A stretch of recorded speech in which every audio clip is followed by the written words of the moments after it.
ఓం నమః శివాయ. ఓం నమో నారాయణాయ. కర్మ నివారణ కాళభైరవాయ నమో నమః. ఓం కాళకాలాయ విద్మహే కాళాతీతాయ ధీమహి తన్నో నరదృష్టి నివారణ కాళభైరవ ప్రచోదయాత్. హరి ఓం.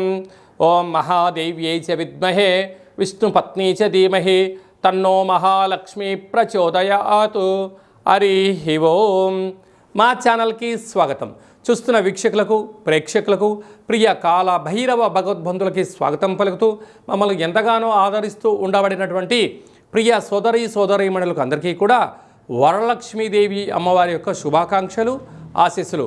శ్రావణ మాసంలో అందరికీ శుభాలను, జయాలను, ఐశ్వర్యాలను ప్రసాదించాలని, విద్యార్థులకు విద్యాలక్ష్మిగా, ఉద్యోగస్తులకు ఉద్యోగలక్ష్మిగా, వ్యాపారస్తులకు వ్యాపారలక్ష్మిగా, ఐశ్వర్యవంతులకు ఐశ్వర్యలక్ష్మిగా ప్రసాదించాలని మనసారా కోరుకుంటూ ఆశీర్వచనం. 1/8/2025 నుండి 15/8/2025 వరకు పుట్టినటువంటి వారందరూ కూడా ముందస్తుగా జన్మదిన శుభాకాంక్షలు. గతంలో వివాహం చేసుకున్న వారికి వివాహ వార్షికోత్సవ శుభాకాంక్షలు. ద్వాదశ రాశుల్లో గ్రహ గమనాల్ని ఓసారి వీక్షింపచేద్దాం.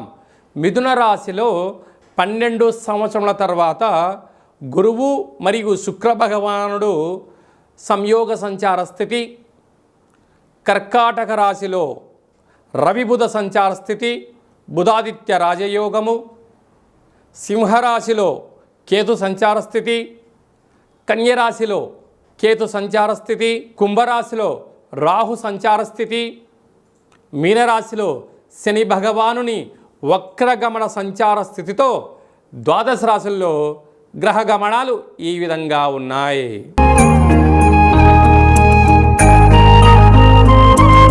సింహరాశి వారు వరలక్ష్మి వ్రత సందర్భంగా అమ్మవారిని ఎలాంటి నైవేద్యం పెట్టడం, ఎలాంటి వర్ణ స్వరూపంతో వస్త్ర స్వరూపంతో పూజించడం, ఎలాంటి నైవేద్యం పెట్టడం వలన గ్రహ దోషం తొలగి గ్రహ ఐశ్వర్యం కలుగుతుందో ఈ వీడియోలో తెలుసుకుందాం.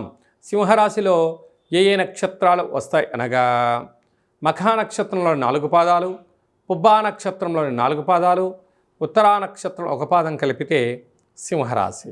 రాశాధిపతి రవి భగవానుడు. రాశిలోనే కేతు సంచార స్థితి ఉండడం వలన ఉన్నతమైన వృత్తులు, ఉద్యోగ వ్యాపార కార్యకలాపాలు ఆచరింపజేసేవారు.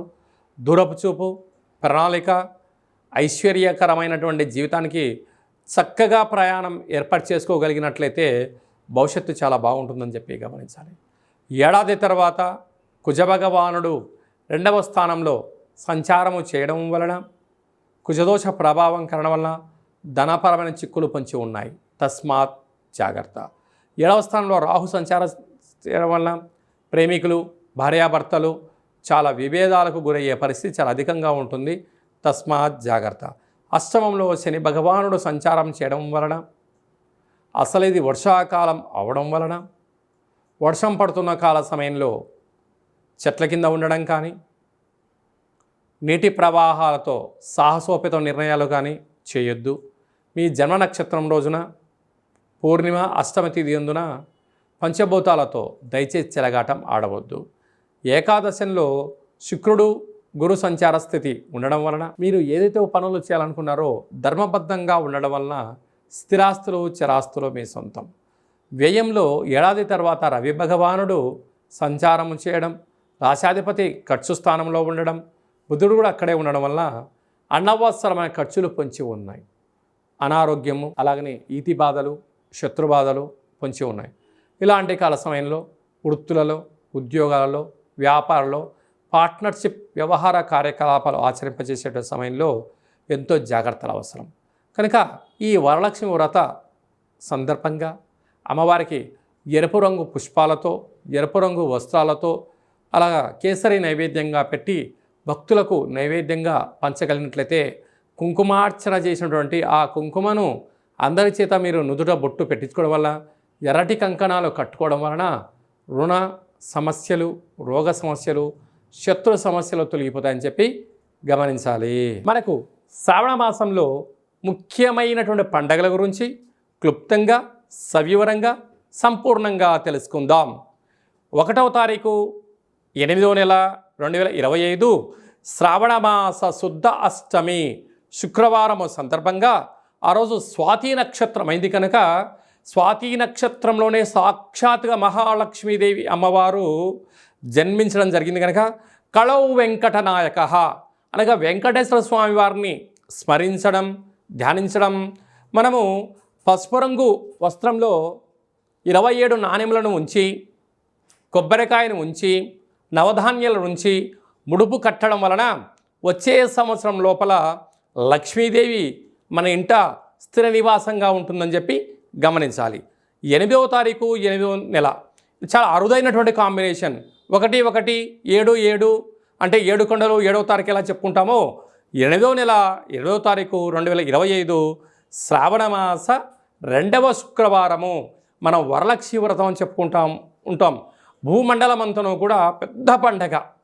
మనం ఏ రోజు అమ్మవారిని స్మరించినా ధ్యానించకపోయినా ఆ వరలక్ష్మి వ్రతం రోజున గృహంని శుద్ధి పెట్టుకొని ఇంటి సింహద్వారానికి మామిడాకులను ఏర్పాటు చేసుకొని లక్ష్మీదేవి అమ్మవారిని ఇంటికి ముగ్గుతో స్వాగతం పలికి యథాశక్తిగా లక్ష్మీదేవి అమ్మవారిని పారిజాత పుష్పాల చేత కానీ మల్లె పుష్పాలతో కానీ విరజాజులతో కానీ చామంతులతో కానీ ఇంకొంచెం శక్తి కలిగినటువంటి భక్తులు వెండి పుష్పాలతో కానీ ఇంకొంచెం శక్తి కలిగిన భక్తులు బంగారు పుష్పాలతో అర్చన చేయడం వలన లక్ష్మీదేవి అమ్మవారి యొక్క కృప కటాక్ష వీక్షణ వారికి కలుగుతుంది. ఇక్కడ వస్తువు ప్రధానం కాదు, భక్తి ప్రధానము కనుక అమ్మవారిని మనస వాచ కర్మణ ఎవరైతే పూజిస్తారో వారికి అద్భుతమైన లక్ష్మీదేవి అమ్మవారి యొక్క ఐశ్వర్యం కలుగుతుంది. అలాగనే గృహంలో అందరూ నిత్య సౌభాగ్యం నిత్యము ఐశ్వర్యం ఉండడం కోసము మనం ఆ రోజు ఏం చేస్తామంటే వరలక్ష్మి వ్రతాన్ని ఏర్పాటు చేసుకొని శనగలను నానబోసుకొని పాయసాన్న భక్ష్య భోజనాలు ఏర్పాటు చేసుకొని బంధువులకు మిత్రులకు స్నేహితులకు సన్నిహితులకు ఆ రోజు మనం పేరంటానికి పిలిచి వారికి లక్ష్మీదేవి అమ్మవారి యొక్క పేరు చెప్పి వాయన తాంబూలాన్ని ఇస్తూ ఉంటాం. అనగా శ్రావణ మాసంలో మన ఇంటికి వచ్చిన ప్రతి ఒక్క పురుషుడు నారాయణ స్వరూపమని, స్త్రీమాతలు ఆడవారందరూ కూడా లక్ష్మీమాత స్వరూపమని భావించాలి. వచ్చిన వారిని సగౌరవంగా ఇంటికి ఆహ్వానం చేసి వాళ్ళు కాళ్ళు కడుక్కోమని చెప్పి వారి యొక్క కాళ్ళకు పసుపును పూసి వారికి కంఠం దగ్గర గంధపు చుక్కను పెట్టి చేతికి కంకణాన్ని కట్టి వారి చేత మనస్ఫూర్తిగా అమ్మవారికి ఒక మంగళహారతి ఇప్పించి యథాశక్తిగా మనకి ఏది శక్తి కలిగితే భగవంతుడికి ఫలం పత్రం పుష్పం తోయమన్నట్లుగా యథాశక్తిగా వారికి మనము వాయన తాంబూలాన్ని ఇవ్వగలిగినట్లయితే వారు మనస్ఫూర్తిగా తీసుకొని దీర్ఘాయుష్మాన్ భవ దీర్ఘసుమంగళీ భవ శీఘ్రమేవ పుత్రికా ప్రాప్తిరస్తు అఖండ రాజయోగ ప్రాప్తిరస్తు అని చెప్పి పెద్దవారు ఏది ఆశీర్వదిస్తే ఆ ఇంటి యొక్క గృహిణికి యజమానికి విజయం కలుగుతుంది. ఇక్కడ మనకు విశేషం ఏమిటయ్యా అంటే లక్ష్మీదేవి అమ్మవారి దగ్గరికి ఒక రాజు వెళ్ళి పూజ చేశాడు అనుకోండి, రాజేంద్ర నరేంద్రుడిలాగా ఆశీర్వచనం ఇస్తుంది. అంటే వచ్చినవాడెవరు? రాజు. పరిపాలన చేసే యోగ్యత శక్తి కోసము రాజరాజేశ్వరి స్వరూపంగా ఆశీర్వచనం ఇస్తుంది. ఒక చిన్నపిల్లలు వెళ్ళి దండం పెట్టుకున్నారు, విద్యాలక్ష్మిగా ఆశీర్వచనం ఇస్తుంది. వ్యాపారస్తుడు వెళ్ళాడు, ఆకర్షణ లక్ష్మీ గణపతిగా ఆశీర్వచనం ఇస్తుంది. అంటే వెళ్ళిన వ్యక్తి యొక్క స్థితిని బట్టి ఆ అమ్మ మనల్ని కాపాడుతుంది. కనుక మన ఇంటికి గృహానికి వచ్చిన వారందరినీ కూడా మనము ఎంత చిత్తశుద్ధితో గౌరవిస్తామో వారి యొక్క మనసులోంచి వచ్చే ఒక ప్రతి మాట వీళ్ళు మాట్లాడుతున్న మాట కాదు, సాక్షాత్తుగా వైకుంఠంలో ఉండబడినటువంటి లక్ష్మీమాతనే వీరి యొక్క మనసులో దూరి వీరి యొక్కతో ఆశీర్వదింపచేస్తుంది అని చెప్పి మనం గమనించగలగాలి. ఈ విధంగా మనము లక్ష్మీదేవి అమ్మవారిని స్వాగతం పలుకుతూ అమ్మవారి యొక్క సేవ ఎవరైతే చేస్తామో వారందరికీ కృప కటాక్ష వీక్షణ అందరికి కూడా ప్రసరించాలని కోరుకుందాం. ఇంకొంచెం శక్తి కలిగింది అనుకుందాం. ఇంటి యొక్క గృహిణి యజమాని ఎంత బరువు అయితే ఉంటారో అంత బరువు కలిగినటువంటి లక్ష్మీ నాణ్యములను, రూపాయి బిళ్ళలను తులాభారం చేసుకొని భక్తులకు ప్రసాదంగా పంచగలిగినట్లయితే రాబోయేటువంటి 7 తరాల వరకు ధనానికి, ధాన్యానికి, ఐశ్వర్యానికి లోటు ఉండదని చెప్పి గమనించాలి. అందుకే కళవు వెంకటనాయక అనగా వెంకటేశ్వర స్వామి వారి దగ్గరికి వెళ్ళిన వారికి రూపాయి బిళ్ళలతో తులాభారం చేస్తూ ఉంటారు. మధుర వెళ్ళిన వారు వెన్నతో తులాభారం చేస్తూ ఉంటారు. మనకు తెలంగాణ రాష్ట్రంలో సమ్మక్క సారక్క దేవాలయం దగ్గరికి వెళ్ళిన వారు బెల్లంతో తులాభారం చేస్తూ ఉంటారు. ఎందుకయ్యా అనగా ఆ తులాభారాన్ని చేయడం వల్ల వారు ఎంత బరువు అయితే ఉంటారో అంత బరువు కలిగిన పదార్థాన్ని దాన ధర్మము చేయడం వలన ఐశ్వర్యము, ఆనందము, యోగము, రాజయోగము ఆ అమ్మవారు మనకు ప్రసాదిస్తుంది. కనుక ఈ శ్రావణ మాస సందర్భంగా మనమందరము కూడా ఇలాంటి తులాభార మహోత్సవ కార్యక్రమంలో పాల్గొందాం. అమ్మవారి యొక్క ఆశీస్సులు పొందుదాం. ఐశ్వర్యానికి, ఆనందానికి మన ఇంట లక్ష్మీదేవి స్థిర నివాసంగా ఉండాలని కోరుకుందాం. అదే కాకుండా మనకు 9వ తారీఖున రాఖీ పూర్ణిమ, రక్షాబంధనము, జంధ్యాల పండగ అంటారు. అనగా బ్రాహ్మణ, వైశ్య, క్షత్రియ, విశ్వకర్మలు, పద్మశాలీలు ఈ 5 వర్ణాల వరకు యజ్ఞోపవీతం ఉంటుంది. ఆ రోజు యజ్ఞోపవీతం మార్చుకోగలగాలి. తల్లిని మించిన దైవము లేదు, గాయత్రి మంత్రాన్ని మించిన మంత్రము లేదు, సుదర్శన యంత్రాన్ని మించిన యంత్రము లేదు అని చెప్పి మనకు వేదం చెప్తుంది.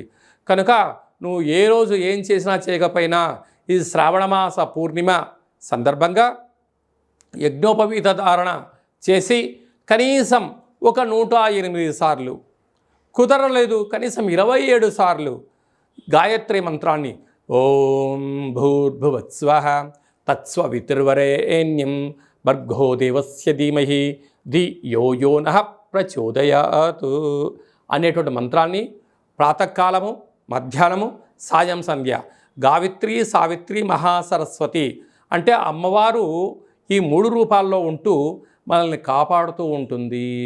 అయితే బ్రాహ్మణులకు ఎవరైనా దండం పెడితే దీర్ఘాయుష్మాన్ భవ, దీర్ఘసుమంగళీ భవ అని ఆశీర్వదిస్తుంటారు. అంటే అది ఎక్కడి నుంచి వస్తుంది? గాయత్రి మాత వాళ్ళను రక్షిస్తుంది. వైశ్యుల అంటే కోమటలు వైశ్యాసు దగ్గరికి వెళ్ళి మనము నమస్కారం పెట్టామనండి, వాసవి మాత దేవ్యీ నమో నమః అంటారు. అంటే వాసవి మాత వాళ్ళను చల్లగా ఆశీర్వదించడం వలన, వాళ్ళు త్రాసు తక్కడను పూచడం వల్ల వాళ్ళు అపార కుబేర సంపన్నులు అవుతారు. విశ్వకర్మలు ఉంటారు, వారు శిల్పాలను చెప్తూ ఉంటారు, వడ్రంగి పనులు కార్యకలాపాలు చేస్తూ ఉంటారు. అంటే సృష్టికి ప్రతి సృష్టి చేసే శక్తి విశ్వకర్మలకు ఉంటుంది. అందుకే అంత కృష్ణ పరమాత్ముడు కూడా అక్కడ సంపూర్ణమైనటువంటి ద్వాపర యుగమంతను కూడా ఒక మాయా ప్రపంచాన్ని సృష్టించాడని చెప్పడం జరుగుతుంటుంది. వారు ఈ మంత్రాన్ని ఉచ్చరింపజేయడం వల్ల వారు చేస్తున్న పనులలో నైపుణ్యత పెరుగుతుందని చెప్పి గమనించాలి. అలాగనే పద్మశాలీసు వారు లేకపోతే దేవతలకు, మనుషులకు వస్త్రధారణ లేదు. కనుక వారు మంచి వస్త్రాలు నేచి వారు మనకు మంచి వస్త్రాలు అందజేయగలిగారంటే వారు ఈ 5 వర్ణాల వాళ్ళు యజ్ఞోపవీతం ధరింపచేయాలని చెప్పి తప్పక గుర్తుపెట్టుకోవాలి. అలాగనే మనము శ్రావణమాస పూర్ణిమ, రాఖీ పూర్ణిమ అనగానే సోదరుడికి సోదరి, అటు అక్క కానీ ఇటు చెల్లెలు కానీ వీరు వెళ్ళి వారి యొక్క యోగక్షేమాలు కనుక్కొని అన్నకు రక్షాబంధనము కట్టడం వలన ఆ అన్నా చెల్లెల యొక్క బంధము, మైత్రి ఆజన్మాంతం ఉంటుంది. చూడండి, మనం అమ్మ అంటాం అంటే 2 పెదాలు కలుస్తాయి, నాన్న అంటాం 2 పెదాలు విడిపోతాయి. కానీ అన్న అనగానే అమ్మలో సగభాగం, నాన్నలో సగభాగం. అంటే ఆలో అమ్మలో సగభాగం, నాన్నలో సగభాగం. అలాంటి సోదరుడికి సోదరీమణులు వెళ్ళి రక్షాబంధనాన్ని కట్టి వారి యొక్క ఆశీర్వచనం తీసుకొని వారి నోటిని తీపి చేయడం వలన వారు ఆజన్మాంతంగా బావమరిది బతుకు కోరుతాడు అని చెప్పి మనకు ధర్మాలు చెప్తూ ఉంటాయి. ఏదన్నా వ్యాపారాలు చేసేటప్పుడు, ఏదన్నా ఆలోచనలు చేసేటప్పుడు సొంత తమ్ములను కూడా పక్కన పెట్టి బావమరిదిని పక్కన పెట్టుకోమని చెప్పి పెద్దవాడు చెప్తూ ఉంటారు. ఎందుకనగా తన చెల్లెలి క్షేమాన్ని తన అన్న కోరుకుంటాడు, బావ క్షేమాన్ని బావమరిది కోరుకుంటాడు. కనుక ఇలాంటి రక్షాబంధనము రోజునన్నా కనీసం అండదమ్ముళ్ళు అక్కా చెల్లెలు కలిసి ఒక వేడుకగా చేసుకునే ప్రయత్నం చేయగలగాలి. అంటే 64,000 జీవరాశులలో అత్యుత్తమైన మానవ జన్మ. ఈ జన్మలో తెలుసో తెలియకో ఒక తల్లి గర్భం నుంచి మనం అందరం బయటకు వచ్చాం. కనుక ఆ రక్త సంబంధము అనేటువంటిది ఇలాంటి రోజులలోనైనా కలిసి అన్నక్షేమ కార్యక్రమాలు, సోదరి యోగక్షేమాలు, ఒకరినొకరు ఉభయ కుశలోపరి అని తెలియచేయడం కోసమే మన సనాతన హిందూ ధర్మం పెట్టింది. చూడండి, మన సనాతన ధర్మంలో ఎంత గొప్పతనం ఉందో. మనకు నాగల చవితి రోజు పుట్టలో పాలు పోస్తాం, భూమాతకు పూజ చేస్తాం. అలాగనే వృషభాలకు పూజ చేస్తాం, అంటే జంతువులకు పూజ చేస్తాం. సోదరీమణులకు శ్రావణ మాసంలో వసుదైక కుటుంబము అనగా అందరం కలిపి ఒక చోట చేసుకొని వేడుకను చేసుకుంటాం. అందుకే మన సనాతన సాంప్రదాయానికి అంత పెద్ద గొప్ప విలువలు, అంత పెద్ద ఐశ్వర్య జీవన విధానం ఉంటుంది. కనుక చిన్న చిన్న పొరపాట్లు ఇట అండదమ్ముళ్ళు చేయొచ్చు, అక్కా చెల్లెలు చేయొచ్చు. కానీ ఇలాంటి శుభ సందర్భంలోనైనా వాటన్నిటిని మర్చిపోయి కలుపుకొని ప్రయాణం చేయగలిగితే తల్లి తండ్రి ఉండబడిన వారు నా పిల్లలు కలిసి ఉంటున్నారు అని చెప్పి తల్లిదండ్రులు ఎంతో ఆనందపడతారు. తల్లిదండ్రులు లేనటువంటి వారందరూ నేను లేకపోయినా నా కొడుకు నా కూతురుతో మైత్రిని, మంచి స్నేహ సంబంధాన్ని కలిసి ఉంచుకుంటాడని చెప్పి గతించిన పితృదేవతలు ఆశీర్వచనం వలన ఇరువురు కుటుంబాలు బాగుంటాయి, ఇరువురు యొక్క వంశము ఆ చంద్రార్కం వరకు కలిసి ఉంటుందని చెప్పి మనకు వేదం చెప్తుంది. కనుక మనిషి అనేటువంటి వారు చిన్న చిన్న తప్పులు చేస్తూ ఉంటారు. చెల్లెలు ఏదో తప్పు చేసి ఉండొచ్చు, అన్న కూడా ఏదో అని ఉండొచ్చు. కానీ ఇలాంటి సందర్భాలలో దయచేసి ఏది మనసులో ఉంచుకోవద్దు. అన్నీ మర్చిపోయి అన్న చెల్లెలతో మాట్లాడడంలో తప్పలేదు, చెల్లెలు వచ్చి అన్నతో మాట్లాడడం తప్పలేదు, ఇరువురు కుటుంబాల్లో ఎవరు కుటుంబానికి వెళ్ళినా తప్పలేదు. వెళ్ళి ఆ యొక్క రక్త సంబంధాన్ని, ఈ జన్మకే మనం రక్త సంబంధమే ఉంటాం కనుక ఈ జన్మలో ఉండబడినటువంటి మైత్రి బంధాన్ని కాపాడుకుందాం. భావితరాలలో మన పిల్లల్ని కూడా వారికి మన రక్త సంబంధం ఇది, నువ్వు చెల్లెలతో ఇలా ఉండాలి, నువ్వు అన్నతో ఇలా ఉండాలని మనం ఆచరింపచేస్తే మన పిల్లలు ఆచరింపచేస్తారు. మనం ఆచరించలేదు, మన పిల్లలు ఆచరింపచేయరు. కనుక అందరికీ సోదరీమణులకు అందరికీ కూడా, సనాతన ధర్మ సంరక్షకులకు, జ్యోతిష్య అభిమానులకు అందరికీ కూడా రక్షాబంధన శుభాకాంక్షలు. అందరికీ శుభాన్ని, జయాన్ని, ఐశ్వర్యాన్ని ప్రసాదించాలని మరొక్కసారి మహాలక్ష్మీదేవి అమ్మవారిని కోరుకుందాం. ఇంకనూ మనము శ్రావణ మాసంలో విజయాన్ని సాధించగలగాలి అన్నట్లయితే మనకు శ్రావణ మాసంలో శుక్రవారం రోజున ఉతికిన వస్త్రాలు ధరింపజేయడం, ఇంట్లో మనము లక్ష్మీదేవి అమ్మవారికి పూజ చేయడం, సంపూర్ణమైన ఐశ్వర్య జీవనాన్ని పొందడం, మనకు ఏది కలిగితే అది శక్త్యానుసారంగా వాయనాన్ని తాంబూలం ఇవ్వడం, స్త్రీమాతకు ఒక మంచి విస్తర వేసి భోజనాన్ని ఏర్పాటు చేయడం, పసిపిల్లలకు చిన్న చాక్లెట్ల లాంటివి ఏర్పాటు చేయగలిగినట్లయితే జాతకంలో ఉండబడినటువంటి గ్రహదోషం తొలగి ఐశ్వర్యం కలుగుతుందని చెప్పి కూడా మీరు గమనించగలగాలి. ఇంకనూ మనం విజయం సాధించగలగాలి అన్నట్లయితే ఈ యొక్క పాత్ర కంచు పాత్ర, కంచు మోగినట్టు కనకంబు మోగదు గదరా సుమతి అని చెప్పి మనకు సుమతి శతకంలో చెప్పడం జరిగింది. ఇందులో 12 రాసులు అచ్చు వేయడం జరుగుతుంది. ఈ పాత్రను ఇలా ఎడమ చేతులతో పట్టుకొని ఇలా ఒక్కసారి శబ్దం చేస్తే ఈరోజు ఓంకార శబ్దం రావడం ప్రారంభిస్తుంది.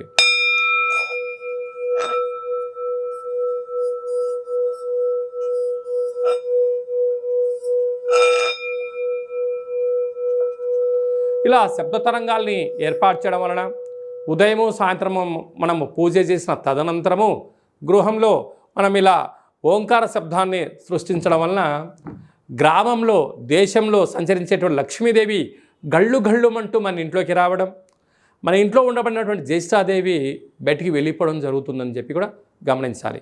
ఈ అక్షయ పాత్రతో పాటు మీకు కాళభైరవ స్వామి యొక్క పూజా కార్యక్రమం, 27 రకాల వస్తువులతో దిష్టి తీయించడం కూడా జరుగుతుంది. కనుక మనమందరము కూడా ఈ శ్రావణ మాసంలో కాళభైరవ స్వామి అక్షయ పాత్రను ఇంట్లో ఉంచుకుందాం. ఐశ్వర్యానికి, ఆనందానికి స్వాగతం పలుకుతామని చెప్పి గమనించాలి.